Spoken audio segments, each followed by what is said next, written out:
Vážené dámy, vážení páni, milí televízni diváci. Dovoľte mi ako prezidentovi Spojených štátov amerických prihovoriť sa svojmu národu. Týmto dňom, ako isto viete, dejiny našej planéty vstúpili azda do najkrvavejšej histórie, ako Homo sapiens sapiens mohol vôbec zažiť.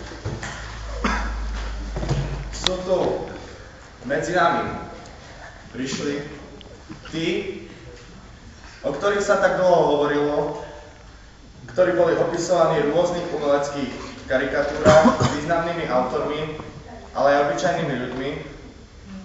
Tí, o ktorých kolovali rôzne vedecké hypotézy, ale aj neodborné názory. Národ. Vaša otázka bola zodpovedaná. Oni existujú. Prišli sem ako dobyvatelia našej planéty. Prišli paraziti, ktoré sú ako hladné kobylky a zhostia sa každého a všetkého, čo im príde pod ruku. Keď sa dá ich vec tak nazvať. Celé stáročia sme si budovali základne, expandovali a zakladali si svoje civilizácie. A prečo? Aby prišli, dovoľte mi použiť tento neodborný termín, tieto zelené pačmagy a zničili našu úrodu, našu matku zem. Počujete ma? Tieto tu, tieto...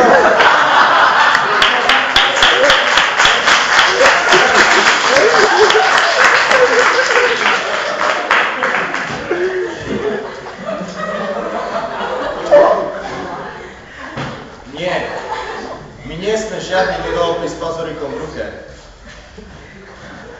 My sme vyspelá civilizácia 21. storočia.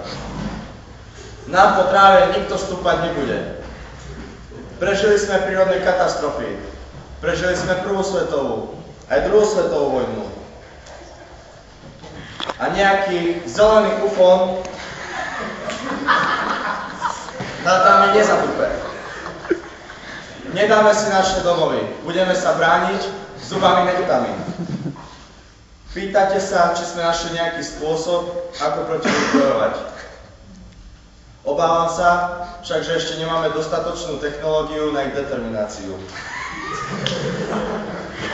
Toto spustošenie, ktoré spôsobili okolo vás, je samozrejme dielo diabla.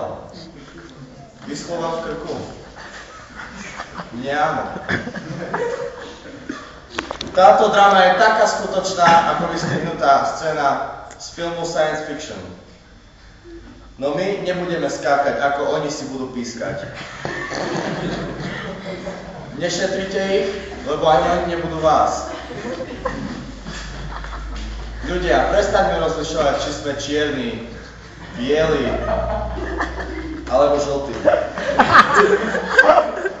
Odteraz ťaháme všetci za jeden dlhý a rovnaký koniec tohto povrazu. Lebo to najviac budete potrebovať. Bojím sa. Áno, bojím sa. Bol by som klamár, keby som tvrdil, že sa nebojím. Bojím sa o svoj národ, o svojich príbuzných a o svoju rodinu.